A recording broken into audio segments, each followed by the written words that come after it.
Savoir parler efficacement devrait être d'utilité publique.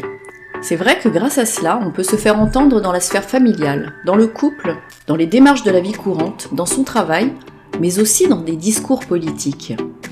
Bonjour, je m'appelle Magali Barclay de Chrysalide CFC.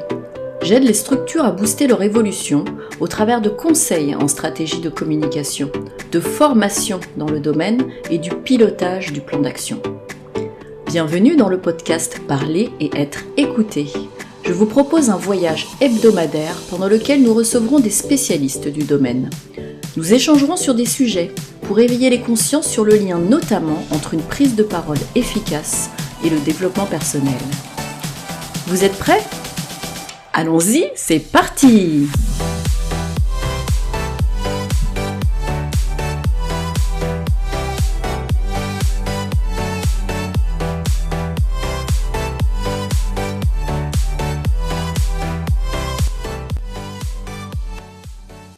Je vous propose aujourd'hui de parler d'un autre outil de gestion du stress et gestion des émotions qui est la sophrologie. Créée dans les années 1960 par le neuropsychiatre Alfonso Caicedo, c'est une discipline qui vise à restaurer l'harmonie entre le corps et l'esprit. J'ai moi-même fait appel à cette discipline à plusieurs reprises. J'ai eu la chance de pouvoir en disposer quand je travaillais en région parisienne il y a quelques années. Et ça m'a aidé dans le domaine sportif. Donc c'est l'outil a priori chouchou des sportifs, notamment tout récemment, Rafael Nadal vient de remporter une victoire, géniale, gigantesque, vraiment, on peut dire presque inattendue pour un homme de cet âge. Et c'est bien sûr un sportif qui utilise régulièrement la sophrologie.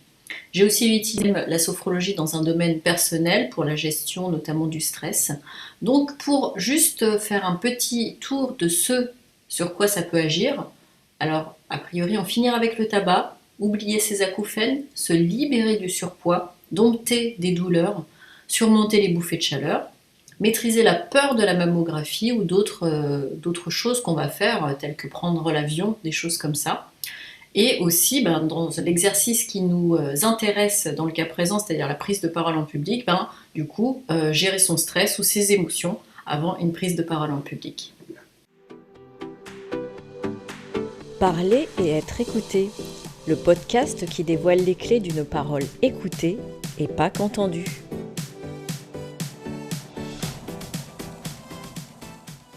Alors bonjour à tous et merci de suivre le podcast Parler et être écouté. Donc aujourd'hui, j'ai le grand plaisir d'interviewer Willy Barclay. Donc vous l'aurez deviné par le nom de famille, donc c'est mon grand frère. Il a plusieurs casquettes, donc il va se présenter lui-même tout à l'heure. Et le but, cette fois-ci, c'est de parler de tout ce qui est gestion du stress, un peu de développement personnel, mais beaucoup gestion du stress, donc qui est une sphère importante dans la prise de parole en public, puisque c'est ce qui nous permet d'être vraiment à l'aise, d'avoir nos moyens. Donc c'est pour ça que j'ai souhaité interviewer donc Willy, puisqu'il est spécialisé dans ce domaine. Donc je te laisse la parole pour que tu te présentes auprès de nos auditeurs. Bonjour à tous. Comme Magali l'a dit, je m'appelle Willy Barclay. Je suis coach et préparateur mental, sophrologue et entraîneur de tennis. Et la gestion du stress fait partie intégrante de mes interventions, que ce soit dans le sport ou dans d'autres domaines. Donc tout d'abord, alors Willy, donc toi tu t'es formé il y a plusieurs années, je me souviens, j'ai même été un petit peu ton cobaye à l'époque, sur tout ce qui est hypnose ericksonienne. Est-ce que tu peux nous en dire un petit peu plus ? À quoi ça sert et notamment dans la prise de parole en public, qu'est-ce que ça peut apporter et comment est-ce que tu l'utilises ? Il y a diverses sortes d'hypnose. Il y a l'hypnose classique, l'hypnose ericksonienne. Et il y a même une troisième hypnose qui est apparue ces derniers temps, c'est l'hypnose humaniste. Moi, je suis plutôt formé sur l'hypnose ericksonienne qui travaille sur l'inconscient. D'accord ? C'est en fin de compte arriver à trouver des solutions son inconscient. Donc les solutions qu'on va trouver sur notre inconscient dans la prise de parole en public, alors est-ce que ça peut se matérialiser par, je ne sais pas, je suis complètement traumatisée, à chaque fois je dois prendre la parole en public et en fait je ne sais pas de quoi ça vient.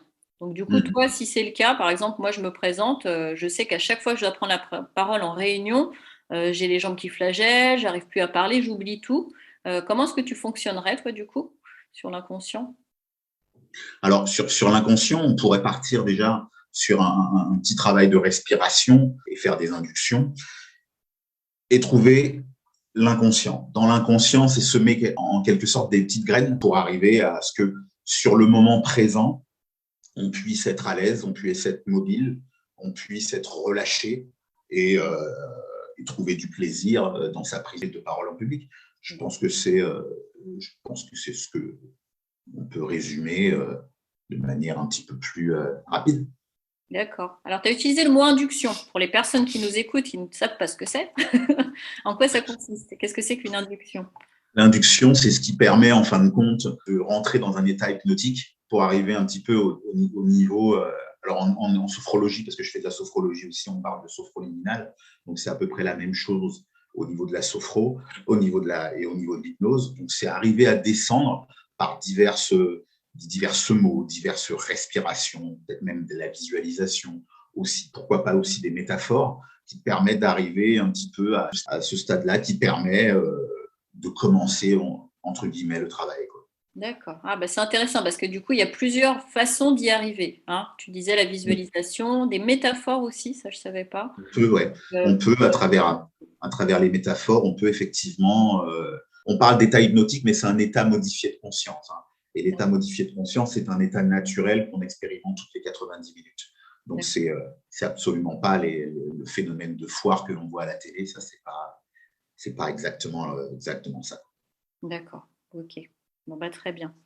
Alors, c'est vrai que ce que tu dis, en fait, c'est que on l'expérimente déjà naturellement. Tu vois, l'exemple que je prends souvent, j'en parlais avec un ami encore il y a 2 jours, c'est on prend sa voiture, on se retrouve à un endroit qui est notre travail, mais on ne se souvient plus par quel chemin on est passé.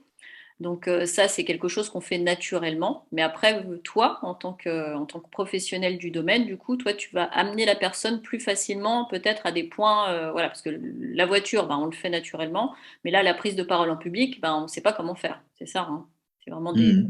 des nouvelles choses, Mmh. pour bien résumer. Super. Après, ce qui permet aussi quand on travaille sur l'inconscient, c'est que la personne va trouver ses propres solutions. D'accord, ok. Sans, c'est un petit peu la différence entre l'hypnose classique et l'hypnose ericksonienne. C'est que l'hypnose ericksonienne, c'est quelque chose de plus doux qui va amener la personne à trouver directement ses propres solutions pour arriver à être à l'aise dans sa prise de parole en public, quoi. D'accord. Voilà. Et c'est vrai que le fait de trouver ses propres solutions, alors moi, ça me parle vraiment, parce que ça va vraiment avec ce que je mettais dans ce podcast, c'est qu'on est tous différents, hein. Il y a aussi des personnes sur ce podcast qui vont intervenir sur la personnalité, et que selon la personnalité que l'on a, on ne va pas avoir besoin des mêmes outils. Donc les trouver par soi-même, c'est la meilleure solution, semblerait-il. Tu confirmes? En plus, la personne s'approprie directement ses propres solutions. Ouais. Donc après, c'est quelque chose qui est pérenne et qui s'installe dans le temps, même si elle ne va pas parler en public tous les jours. C'est quelque chose qu'après, elle peut retrouver par la suite sur une intervention future. Hmm. Donc, c'est un outil qui va servir pour la vie en général, effectivement. Là, on est vraiment axé sur Exactement. parler et être écouté, mais c'est pas que ça. Ça va au-delà. C'est ça qui est magique. Bon, bah, génial. Exactement. Exactement. Donc, on a parlé de ce premier outil que tu utilises, hein, puisque tu es formé dessus, donc l'hypnose et principalement l'hypnose ericksonienne. Mais je sais du coup, comme je te connais un petit peu, que tu es du coup sophrologue certifié depuis cette année. Depuis, alors même plus cette année, parce qu'on est en 2022 depuis 2021.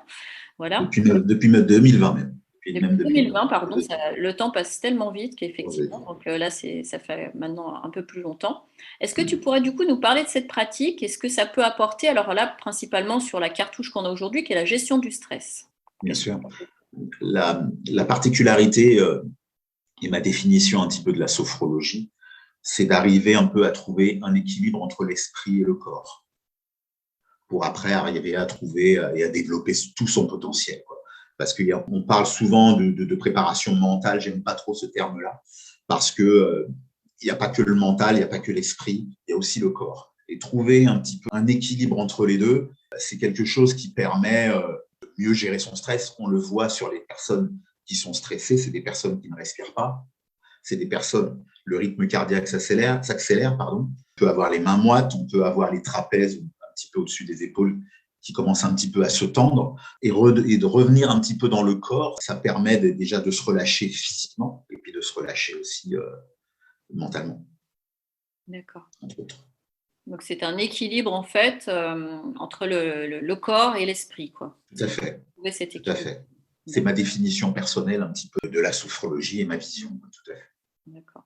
Et donc, toi, comment est-ce que tu vas intervenir, toujours en reprenant le même exemple tout à l'heure, auprès de clients, de personnes qui vont venir te voir, qui vont dire qu'ils ont un souci de gestion du stress, qui perdent leurs moyens. Alors, on a vu pour l'hypnose, mais pour la sophrologie, quels sont tes outils? Comment est-ce que tu vas fonctionner là-dessus? On appelle ça un petit peu l'anamnèse, c'est-à-dire qu'on va recueillir des informations sur ses sensations propres dans la prise de parole en public. Par exemple, la personne peut me dire je me sens paniqué, j'ai du mal à respirer, je deviens toute rouge, j'ai des sueurs, etc., etc. Donc, je vais lui demander exactement où se situe ton stress dans ton corps, par exemple. Alors, elle peut me dire, je ne sais pas, au niveau des épaules. Très bien. Alors, et après, il y a tout un accompagnement pour arriver à relâcher, pour arriver à redescendre dans son corps et arriver à relâcher ses épaules à travers des exercices de respiration, des exercices de visualisation. D'accord. Alors, c'est vrai que moi, je me suis rendu compte, parce que tu sais, j'interviens moi auprès d'étudiants, donc en prise de parole en public, enfin, vous savez, puisque toi, tu le sais très bien. Et je me rends compte qu'effectivement, il y a beaucoup de gens qui ne savent pas respirer. Tout à fait. De quoi ça vient, ça? Parce qu'au final, les bébés, ils sont tous, ils savent tous respirer. On les voit, leur ventre qui se lève, qui se descend. De quoi ça vient? À quel moment est-ce qu'on a, d'après toi, on arrête de savoir respirer? Enfin, je sais pas. Je pense que dès qu'on n'est plus bébé, parce qu'on prend des mauvaises habitudes. Mhm. On prend des mauvaises habitudes avec le stress ambiant, avec des émotions peut-être un peu fortes et exacerbées qui nous font respirer un petit peu à l'envers. Effectivement, quand on demande une inspiration, on voit les personnes avec la poitrine qui se soulève, avec les épaules qui se soulèvent. Ce n'est pas exactement la respiration dans le bon ordre qui permet de trouver des vertus de calme, de trouver des vertus apaisantes et de relâchement. Donc, on doit réapprendre à respirer. Oui, tout à fait, tout à fait. La première des choses, quand j'interviens sur quelqu'un et que je remarque que cette personne respire à l'envers, entre guillemets, c'est de lui dire d'abord de vider ses poumons.